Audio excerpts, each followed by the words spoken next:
Hi everyone, biomolecules में carbohydrates देख रहे थे और लास्ट लेक्चर में स्टार्च का जो यूनिट था अमाइलोपेक्टिन, अमाइलोज, उसको पढ़े थे।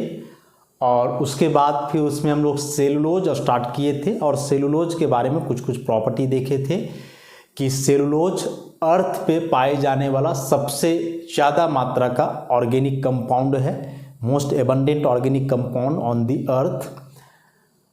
40 to 50% जो प्लांट है, प्लांट का कंपोजिशन वह सेलुलोज से ही है, जिसमें वह सेलुलोज लिग्निन जो कि एक पॉलीमेरिक फिनॉल है उसके साथ प्रेजेंट होता है।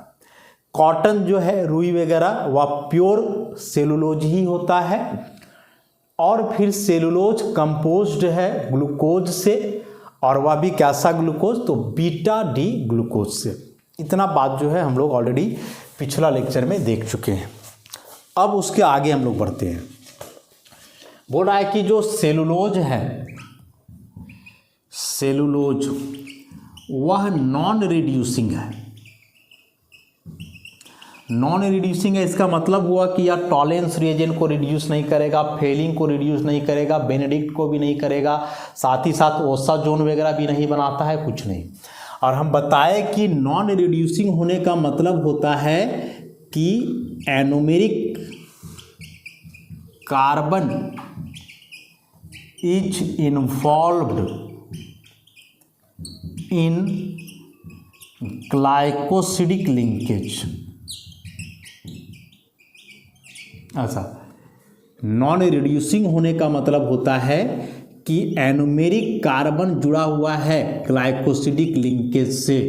तो इसका मतलब है कि सेलुलोज में जितने भी बीटा डी ग्लूकोज हैं, सारे बीटा डी ग्लूकोज में जो एनोमेरिक कार्बन है, मतलब कार्बन नंबर 1, वही कार्बन जो है ग्लाइकोसिडिक लिंकेज से जुड़ा हुआ है। वो तो खैर स्ट्रक्चर से हम लोग देखेंगे ही कि ग्लाइकोसिडिक लिंकेज से कैसे जुड़ा हुआ है, लेकिन इस नॉन रिड्यूसिंग का मतलब हम लोग को समझना था यही। उसके बाद बोल रहा है कि जैसे सेलुलोज है, इस सेलुलोज को जब आप ट्रीट करवाओगे कंसंट्रेटेड सल्फ्यूरिक एसिड से, टेम्परेचर कम रखना है, कोल्ड, तो यहाँ से इसका एक सॉल्यूशन बनेगा। अब इस सॉल्यूशन में जब वाटर मिला करके इसका डाइल्यूशन करोगे तो बोल रहा है कि यहाँ से एक स्टार्च लाइक सब्सटेंस बनता है, जिसको हम लोग बोलते हैं अमाइलोइड। अमाइलोइड मतलब अमाइलोज के जैसा नहीं, जैसे क्यूबॉइड, क्यूब के जैसा, वैसे ही अमाइलोइड मतलब अमाइलोज के जैसा। तो क्या बोले, सेलुलोज है, कंसंट्रेटेड सल्फ्यूरिक एसिड के साथ ट्रीट करवाओगे, सॉल्यूशन बनेगा। फिर इस सॉल्यूशन में और वाटर मिलाओ, इसको डाइल्यूट करो, तो डाइल्यूट करने के बाद बोल रहा है कि स्टार्च के जैसा सब्सटेंस मिलेगा, प्रॉपर्टी उसी के जैसा होगा, जो कहलाएगा अमाइलोइड। और यही अमाइलोइड जो है प्रिसिपिटेट के रूप में मिलता है यहाँ से, और इसी प्रिसिपिटेट को हम लोग बोलते हैं पार्चमेंट पेपर, जो काम करता है किसका, सेमी परमिएबल मेम्ब्रेन का। याद करो, पढ़े थे हम लोग सॉल्यूशन चैप्टर में, सेलोफेन बैग या पार्चमेंट पेपर जो सेमी परमिएबल मेम्ब्रेन होता है। तो पार्चमेंट पेपर कैसे आया समझे, सेलुलोज को कंसंट्रेटेड सल्फ्यूरिक एसिड के साथ ट्रीट करवा करके सॉल्यूशन बनाया गया। इस सॉल्यूशन का डाइल्यूशन किए तो एक स्टार्च लाइक सब्सटेंस मिला, अमाइलोइड, जो प्रिसिपिटेट के रूप में आएगा, और उसी प्रिसिपिटेट को पार्चमेंट पेपर बोलेंगे, जो सेमी परमिएबल मेम्ब्रेन का काम करता है। मतलब इसमें छोटे छोटे होल्स होते हैं। उसके बाद फिर बोल रहा है कि सेलुलोज जो है, cellulose is a straight chain polymer. Cellulose is a straight chain polymer of beta D plus glucose, beta D plus glucose, connected by 1,4 glycosidic linkage, 1,4 glycosidic linkage. मतलब यह अमाइलोज के इसलिए बोल रहे हैं कि इसका रिएक्शन करवाने के बाद देखो यह अमाइलोज में कहीं ना कहीं बदल रहा है। तो अंतर है कि अमाइलोज में अल्फा डी प्लस ग्लूकोज था, यहाँ बीटा है। नहीं तो सारा कुछ सेम है, वो भी लीनियर चेन पॉलीमर था, ये भी लीनियर चेन पॉलीमर है। वहाँ भी 1,4 ग्लाइकोसिडिक लिंकेज बन रहा था, यहाँ भी बनेगा। तो अमाइलोज अल्फा डी ग्लूकोज का पॉलीमर था, जबकि सेलुलोज बीटा डी ग्लूकोज का पॉलीमर है। समझ गए? इतना सब बात ध्यान में रखना है। अब बोल रहा है कि मान लो कि ये बहुत सारे बीटा डी ग्लूकोज हैं, ये ऐसे आपस में जुड़ गए तो ई बन गया सेलुलोज। आप ही बोल रहा है कि ऐसे बहुत सारे सेलुलोज के भी यूनिट आपस में जुड़ते हैं।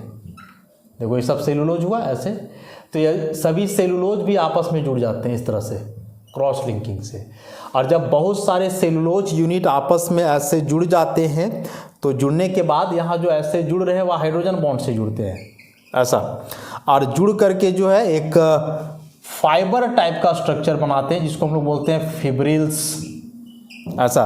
और यही फिब्रिल्स का फॉर्मेशन के चलते जो है फाइब्रस नेचर का होता है सेलुलोज।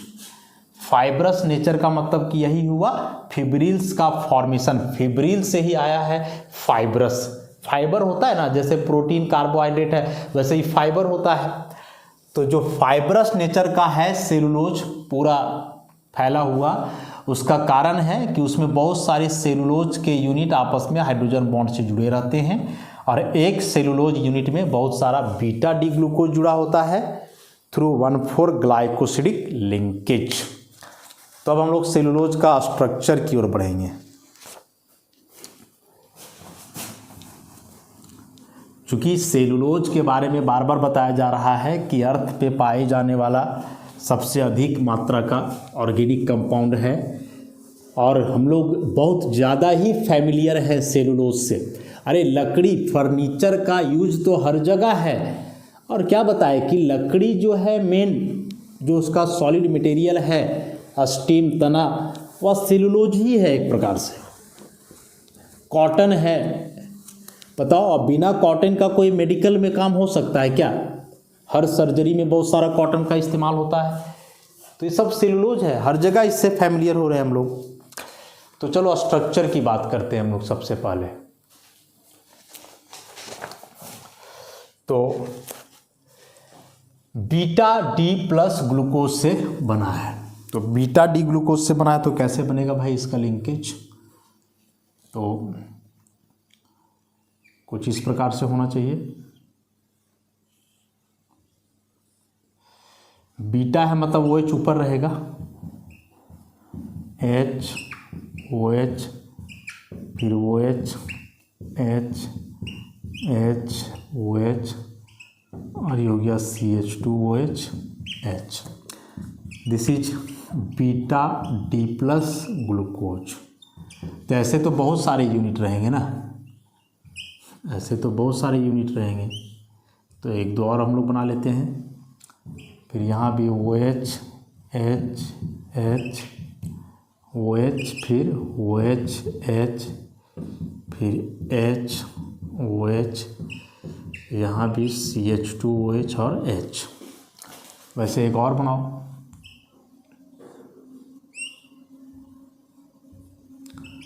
OH H फिर H OH OH H H OH CH2OH और H ऐसा। तो सबसे पहले ये सभी बीटा डी ग्लूकोज हुए, all are beta D plus glucose ऐसा। सब में अब कार्बन का नंबरिंग करो एक बार तो समझने में आसानी होगा लिंकेज। तो नंबरिंग करोगे, कार्बन नंबर 1 2 3 4 5 6, यहाँ भी 1 2 3 4 5 6, यहाँ भी हो जाएगा ऐसे ही 1 2 3 4 5 6। अब यहाँ से बस H2O बाहर हो जाना है, इसका OH और इसका H पार कर दो और O को जोड़ दो ऐसा, इस वन ऐसे यहाँ भी होगा, O जुड़ जाएगा। वैसे यहाँ भी इस सब वो आगे जुड़ेगा, ऐसे यहाँ भी हो जाना है ऐसे करके। तो ऐसा n यूनिट जो है जुड़ा हुआ रहेगा। और यहाँ देख रहे हो कि एक का कार्बन नंबर 1 दूसरे का कार्बन नंबर 4 से जुड़ा हुआ है, इसलिए इस लिंकेज को हम लोग क्या बोलेंगे, 1,4 ग्लाइकोसिडिक लिंकेज। ठीक। अब देखो जैसे यह एक ग्लूकोज यूनिट है तो इसका एनोमेरिक कार्बन 1 है जो ग्लाइकोसिडिक लिंकेज में इन्वॉल्व है। इस ग्लूकोज का भी देखो एनोमेरिक कार्बन ग्लाइकोसिडिक लिंकेज में है। मतलब इस सेलुलोज में जितने भी ग्लूकोज के यूनिट हैं उन सारे ग्लूकोज यूनिट का जो एनोमेरिक कार्बन है, कार्बन नंबर 1, वह ग्लाइकोसिडिक लिंकेज में इन्वॉल्व है। और बताए कि जब एनोमेरिक कार्बन ग्लाइकोसिडिक लिंकेज में जुड़ा हो तो उस केस में वह नॉन रिड्यूसिंग होता है, मतलब वह जो है आगे किसी टॉलेंस रिएजेंट फेलिंग इस सबको रिड्यूस नहीं करेगा। ठीक। तो नॉन रिड्यूसिंग बात आते ही समझ में आ जाना चाहिए। यही स्ट्रक्चर था अमाइलोज का, लेकिन उसमें क्या था, अल्फा डी प्लस ग्लूकोज, यहाँ क्या है, बीटा डी प्लस ग्लूकोज। इसी को यदि चेयर कन्फॉर्मेशन से दिखाओगे तो चेयर कन्फॉर्मेशन से भी इसको दिखाया जा सकता है। नोट्स में चेयर कन्फॉर्मेशन ही है तो उसको भी समझ लो। चूंकि बीटा है तो वो एच ऊपर रहेगा, नीचे एच, तो एच को सब जगह तो दिखाना जरूरी नहीं है। फिर यहाँ हो जाएगा वो एच, फिर वो एच, वो एच, और यहाँ CH2OH। ऐसे और बनाते जाना है बहुत सारा।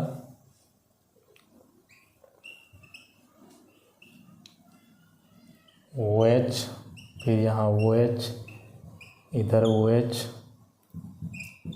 OH, OH, ऐसे ही बहुत सारे यूनिट्स बनेंगे। OH, फिर यहाँ भी OH, OH, OH, CH2OH, ऐसा। ये सभी है बीटा डी प्लस ग्लूकोज का चेयर कन्फॉर्मेशन, ऐसा। अब इसमें से नंबरिंग कर लो। कार्बन नंबर 1, 2, 3, 4, 5, 6, यहाँ भी 1, 2, 3, 4, 5, 6, फिर 1, 2, 3, 4, 5, 6, तो 1,4 लिंकेज है, बस ये हटेगा और क्या। और यहाँ O, वैसे इसमें भी हो जाना है O, वैसे आगे इधर ही बढ़ेगा और वैसे ये इधर बढ़ेगा। तो ऐसा टोटल n यूनिट प्रेजेंट रहना है। तो ये जो लिंकेज देख रहे हो, इसका कार्बन 1, इसका कार्बन 4, तो ये हो जाएगा 1,4 ग्लाइकोसिडिक लिंकेज, ऐसा 1,4 ग्लाइकोसिडिक लिंकेज। तो चाहे हावर्थ में दिखाओ या चेयर में दिखाओ, एक ही बात है, बस मेन याद रखना है कि ग्लाइकोसिडिक लिंकेज में कौन कौन सा कार्बन इन्वॉल्व है, बस उसी आधार पे जो है स्ट्रक्चर का फॉर्मेशन होगा। अब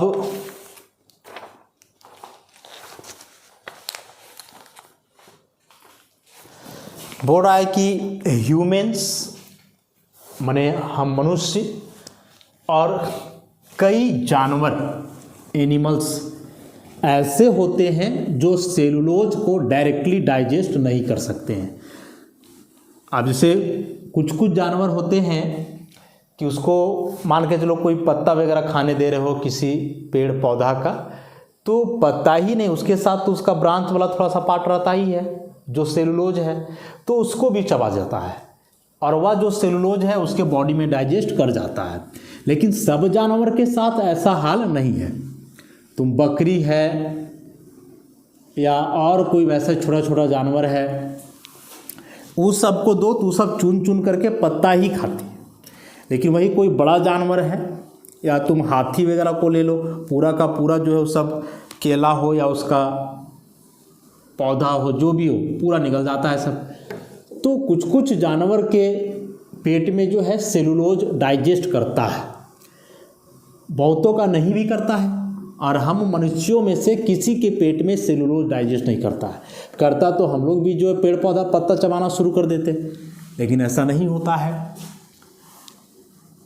क्या रीजन है उसका, काहे नहीं होता है, समझते हैं इस बात को हम लोग।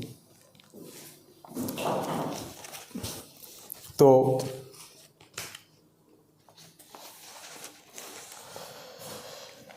बोला है कि humans and many other mammals can't digest cellulose when consumed as food because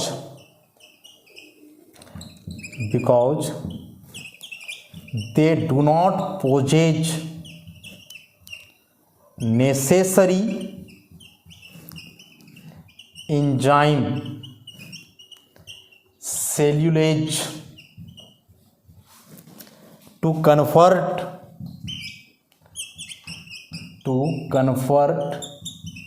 cellulose into glucose। देखो,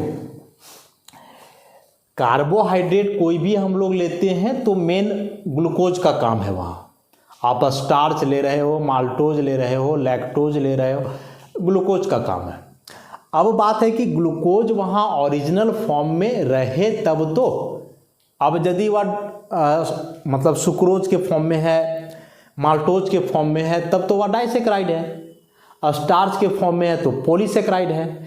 तो वह डाइसेक्राइड और पॉलीसेक्राइड जो कन्वर्ट होगा मोनोसेक्राइड में, मतलब ग्लूकोज में, इस कन्वर्सन के लिए जो एंजाइम चाहिए वह एंजाइम बॉडी के अंदर होना चाहिए। तभी वह एंजाइम क्या करेगा कि उस डाइसेक्राइड या पॉलीसेक्राइड को तोड़ेगा और तोड़ करके जो है उसको ग्लूकोज में बदलेगा। तो वही बात बोल रहा है कि सेलुलोज भी तो ग्लूकोज से ही बना है। तो स्टार्च पेट में पच जाता है,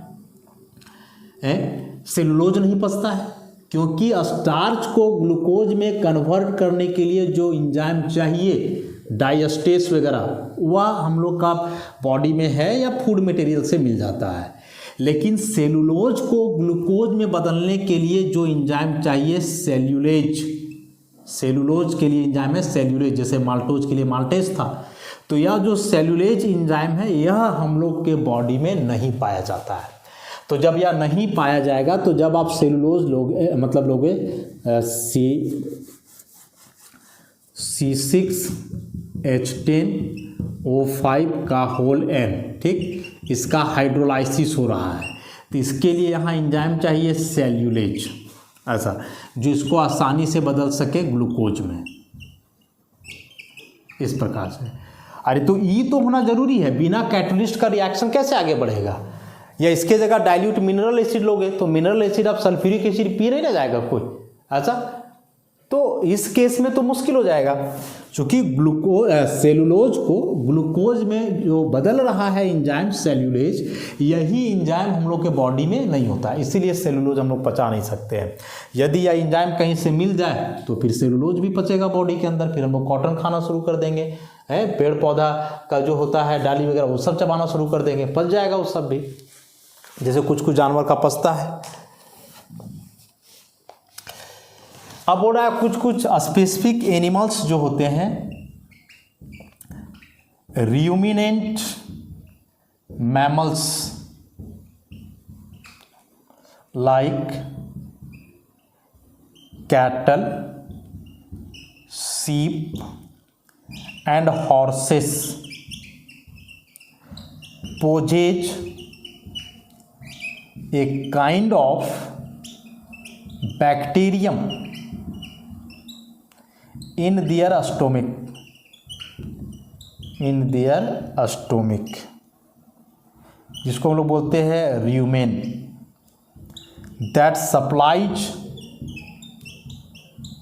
supplies enzyme cellulase to convert cellulose into glucose। Hence, these animals digest cellulose. समझ गए पूरा कहानी क्या है कि भाई यह सेलुलोज उसी का पेट में पच सकता है जिसके पेट में सेल्यूलेज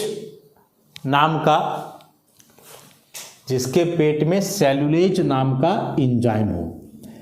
अब बोल रहा है कि जो कुछ कुछ एनिमल्स हैं जैसे भेड़ है, घोड़ा है, तो इस सब के पेट में एक बैक्टीरिया होता है और उस बैक्टीरिया का नाम है र्यूमेन।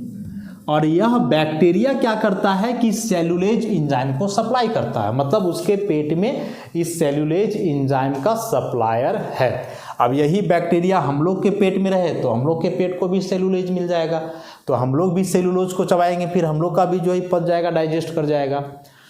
तो हम मनुष्यों का या जो मैक्सिमम मैमल्स होते हैं और भी, उन सब के पेट में सेलुलोज डाइजेस्ट नहीं किया क्योंकि जो एंजाइम चाहिए था सेलुलोज वो है ही नहीं।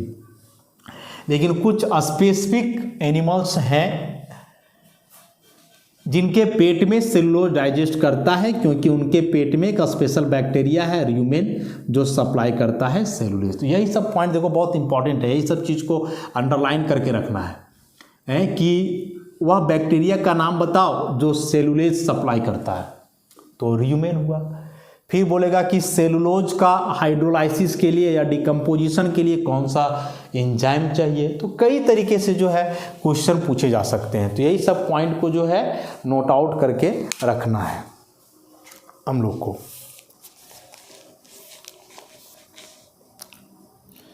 अब सेलुलोज का यूज, तो वैसे जितने भी कार्बोहाइड्रेट्स हम लोग पढ़ते आ रहे हैं सबका यूज है और वे सभी इम्पॉर्टेंट हैं, ऐसा बात नहीं है।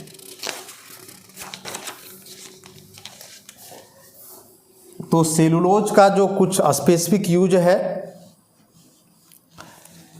कि कुछ स्पेसिफिक पॉलीमर्स जैसे रेयॉन, आगे पॉलीमर चैप्टर में हम लोग पढ़ेंगे, तो उन सब का फॉर्मेशन के लिए यूज होता है। साथ ही साथ सेलुलोज नाइट्रेट जो गन कॉटन के नाम से जाना जाता है, जिसका इस्तेमाल स्मोकलेस गन पाउडर के रूप में किया जाता है, जो क्या है तो एक प्रकार का एक्सप्लोसिव होता है। सेलुलोज का नाइट्रेशन से सेलुलोज नाइट्रेट बनता है और सेलुलोज नाइट्रेट कहलाता है गन पाउडर, जो एक प्रकार का एक्सप्लोसिव है। देखो सेलुलोज का नाइट्रेशन करोगे नाइट्रिक एसिड से तो मिलेगा क्या, सेलुलोज नाइट्रेट मिलेगा ऐसा। और यह जो सेलुलोज नाइट्रेट है यही कहलाता है गन कॉटन। बताए कॉटन का मतलब प्योर सेलुलोज, तो गन कॉटन कहलाया। और यह क्या है तो this is constituent of gun powder. अभी गन पाउडर क्या है तो गन पाउडर बताए एक एक्सप्लोसिव है, विस्फोट या विस्फोटक सामग्री, बारूद वगैरह टाइप का एक्सप्लोसिव, जिसका यूज होता है फायर आर्म्स वगैरह में। कहीं आग वगैरह लग जाता है तो नहीं देखते, अलार्म लगा हुआ रहता है कि वहाँ बर्न करेगा तो बजने लगेगा, तो गन पाउडर वगैरह भरा हुआ रहता है उस सब में। और गन पाउडर क्या है वो समझ गए, सेलुलोज नाइट्रेट होता है। और सेलुलोज के बारे में तो हम लोग पढ़ ही लिए अभी क्या है। तो दो पॉलीसेकेराइड हम लोग देख लिए, स्टार्च देखे थे पिछला लेक्चर में, और अभी हम लोग पढ़ लिए सेलुलोज।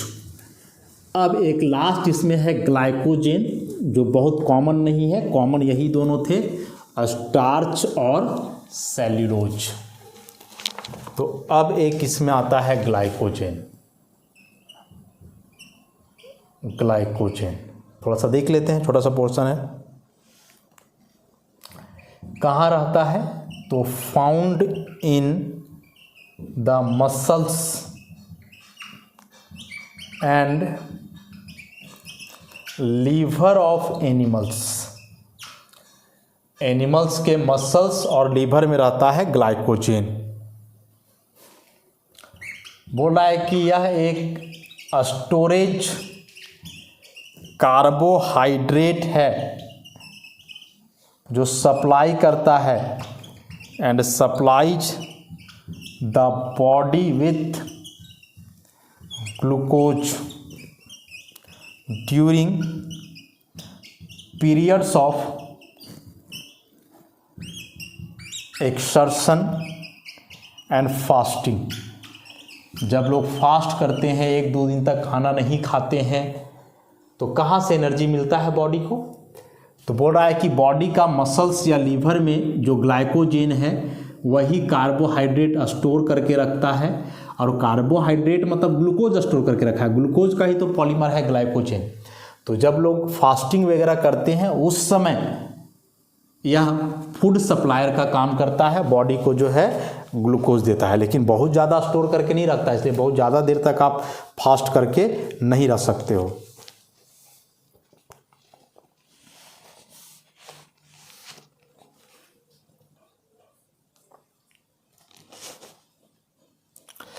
अब बोला है कि जैसे आप कोई कार्बोहाइड्रेट खाए, कार्बोहाइड्रेट डायरेक्टली नहीं, मतलब भोजन के थ्रू आप भात खाए, रोटी खाए, तो ऐसा नहीं ना कि रोटी अभी खाए तो तुरंत बॉडी को एनर्जी मिल गया। रोटी या भात में कार्बोहाइड्रेट है, आप उसको खाए तो वह इमीडिएट एनर्जी नहीं देता है ना, क्योंकि वो जो आप खाए उससे आपको मिलेगा स्टार्च वगैरह मिलेगा। वह स्टार्च जो है एक पॉलीसेकेराइड है, एक कॉम्प्लेक्स कार्बोहाइड्रेट है, तो वह टूटेगा सिंपल कार्बोहाइड्रेट ग्लूकोज में, और तब वह ग्लूकोज टूटेगा तो बॉडी को एनर्जी प्रोवाइड करेगा। ठीक, तो बोल रहा है कि इमीडिएट एनर्जी नहीं मिलता है कोई भी कार्बोहाइड्रेट लेने से। तो होता क्या है कि वह कार्बोहाइड्रेट स्टोर रहता है बॉडी के अंदर, किस रूप में? ग्लाइकोजेन के रूप में, काफ़ी लंबे समय तक, और वही धीरे धीरे पचता है, डिकम्पोज करता है, और बॉडी को जो धीरे धीरे एनर्जी मिलता है। जैसे मान लो कि आप 4 रोटी खाए, तो 4 रोटी खाए तो 3-4 घंटा तो चल ही जाता है।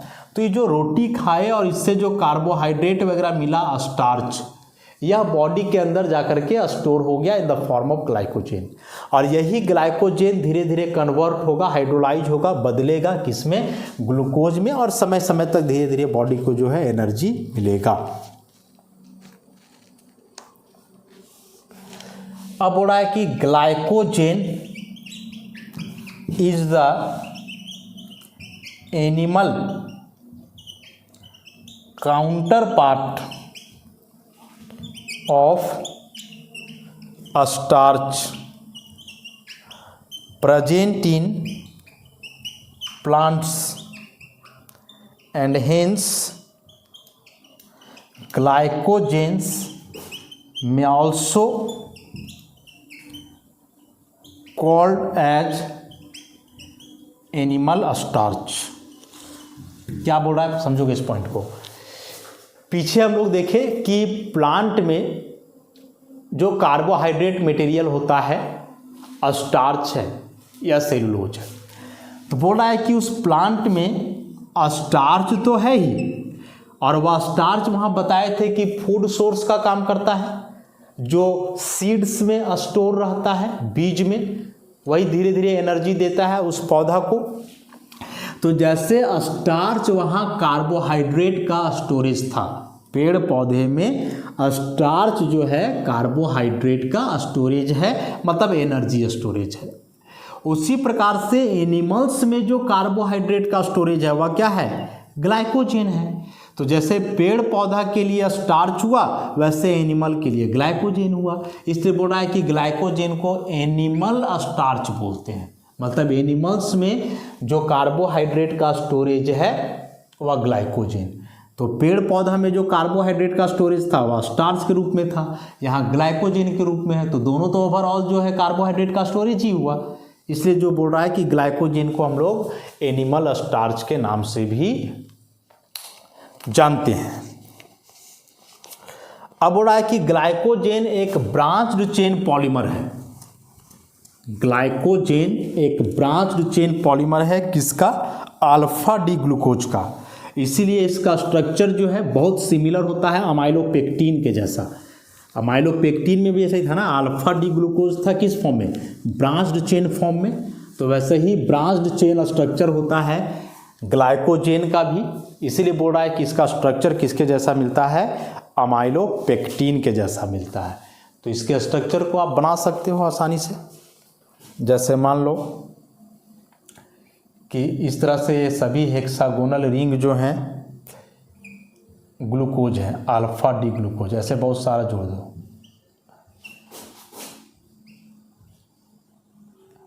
ऐसे जोड़ दो, मान लो कार्बन नंबर 1 है, ये 4 है, तो ये हो गया 1,4 ग्लाइकोसिडिक लिंकेज, 1,4 ग्लाइकोसिडिक लिंकेज किसका, अल्फा डी प्लस ग्लूकोज का।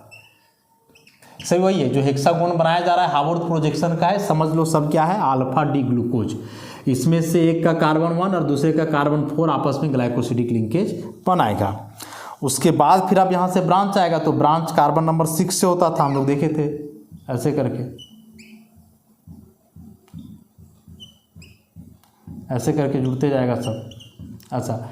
तो इसका ही कार्बन नंबर यहाँ 6, फिर हो जाएगा 1, तो 1 2 3 4, फिर यहाँ से 1 2 3 4, तो फिर से यहाँ 1,4 लिंकेज हुआ। लेकिन जो ब्रांच वाला है 1,6 लिंकेज हुआ ऐसे। उसी प्रकार से और भी इधर उधर बढ़ते जाएगा, यहाँ से भी जोड़ना चाहो तो ऐसे ही जोड़ सकते हो, ऐसे ऐसा, इस प्रकार से बढ़ते जाएगा। तो यहाँ भी 6 हो जाएगा, ये 1 हो जाएगा, तो यहाँ भी 1,6 लिंकेज हो जाना है। तो जैसे अमाइलोपेक्टिन का स्ट्रक्चर था ना, वैसे ही स्ट्रक्चर है किसका, ग्लाइकोजेन का, कि ग्लाइकोजेन इज ऑल्सो या branched chain polymer of alpha D plus glucose, so its structure is very similar to that of amylopectin. समझ गए। तो इस तरह से जितने भी पॉलीसेकेराइड्स थे सबको हम लोग समाप्त कर लिए। स्टार्च 2 कंपोनेंट था, अमाइलोज अमाइलोपेक्टिन। अमाइलोज में क्या था, तो सारे alpha D glucose linear chain में थे 1,4 लिंकेज से। अमाइलोपेक्टिन में क्या था, ब्रांच्ड चेन पॉलीमर था जिसमें ब्रांचिंग था 1,6 लिंकेज और लीनियर जो मेन चेन था 1,4 लिंकेज। फिर हम लोग पढ़े सेल्यूलोज जो बीटा डी प्लस ग्लूकोज से बना हुआ था, लीनियर चेन पॉलीमर था, 1,4 ग्लाइकोसिडिक लिंकेज प्रेजेंट था। और लास्ट में ग्लाइकोजेन, यह भी ब्रांच्ड चेन पॉलीमर है alpha D plus glucose unit का, मतलब यह अमाइलोपेक्टिन ही एक प्रकार से हुआ। तो अमाइलोपेक्टिन मैंने स्टार्च, वही तो पता है कि स्टार्च जो है वह फूड सोर्स था प्लांट के लिए, ग्लाइकोजेन फूड सोर्स है एनिमल के लिए, तो दोनों सिमिलर ही हुआ। तो इस तरह से यह कार्बोहाइड्रेट का चैप्टर ऑलमोस्ट समाप्त हो चुका है। बस एक लेक्चर और हम लोग देखेंगे, उसमें कार्बोहाइड्रेट का इंटर कन्वर्सन पढ़ेंगे। एक अल्डोज को कीटोज में कैसे बदलेंगे, लोअर अल्डोज को हाइयर अल्डोज में कैसे बदलेंगे, या हाइयर को लोअर में कैसे बदलेंगे। तो ऐसे कुछ इंटर कन्वर्सन्स कार्बोहाइड्रेट का टेस्ट, तब जाकर के चैप्टर पूरी तरह से जो है समाप्त हो जाएगा। तो इन सारी बातों का डिस्कशन हम लोग नेक्स्ट लेक्चर में करेंगे। आज के लिए इतना ही, धन्यवाद।